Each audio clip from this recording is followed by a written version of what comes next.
That's a unique perspective that I don't think a lot of people get to hear from. You mentioned data, you mentioned technology, you mentioned art, you mentioned music. How on earth do you let all those personalities live within one body, within one mind? And what are some of the challenges that have come up with like trying to express like through all those different voices and mediums? Like if I'm talking about like Pothos Beauty is an extension of me, but like so let's talk about me and like what is that like? Essentially, like what is that like running around in my head and that my one person, right? Mm-hmm. Yo, it's chaos. It's definitely chaos.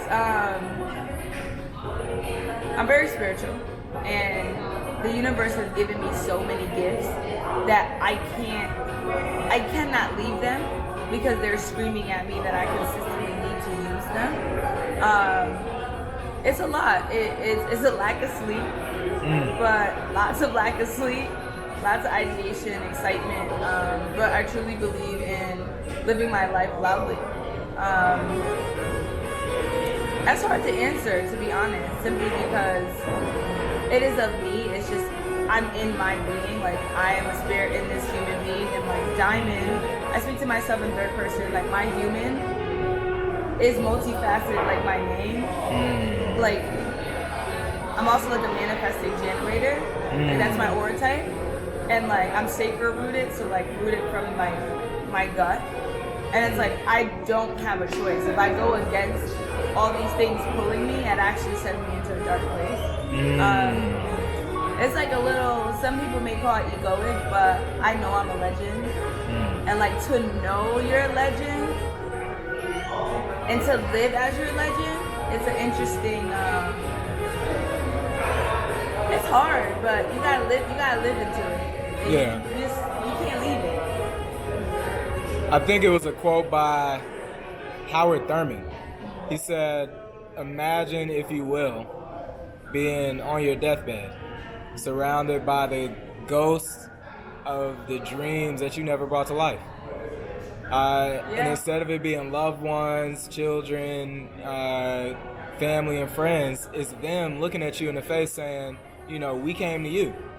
And you were the only one that could have brought us into this life.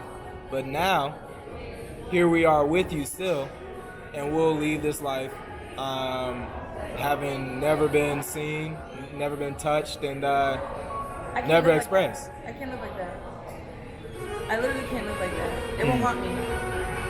And that is one thing I don't like to do. I don't like to be haunted by these things. Like if I'm definitely a dreamer, but I'm also a doer. And I don't like to live in the space of what ifs. Here's the thing, y'all. Everything's made up and then you're gonna die.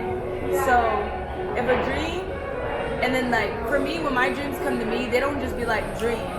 They come dream and full strategy on what to do instantly. Like I come up with an idea and it's like boom, I know what to do, where to do it, when to go, do these things immediately.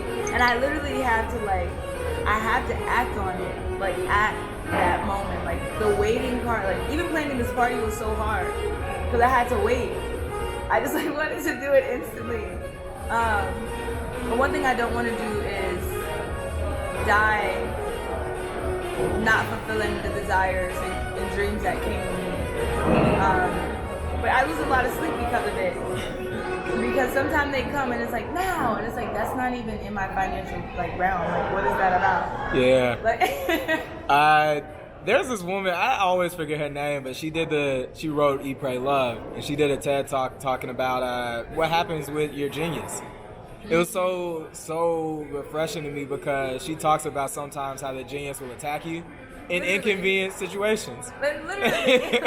So it's like you're riding in the middle of the highway and all of a sudden the idea, the inspiration falls out of nowhere, and you're like, this is not working hours, so what should I do? And you kind of talked about that, like from a tactical stance of like, all right, I just got to get to it, like about being intentional and action oriented. I think that's important. That's important.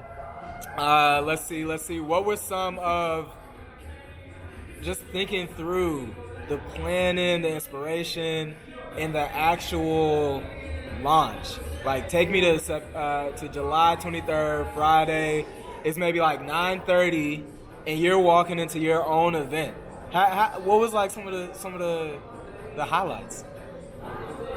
Wow, I haven't thought about that. You know, I walked in. First of all, we were late, but you know, it was only right. You know, planning this event, it was like one day I was walking down the street, and I was walking past this spot actually, and I was always so curious about what was behind this damn door. I wanted to know. And I walked in, and immediately it spoke to me and said, like, this is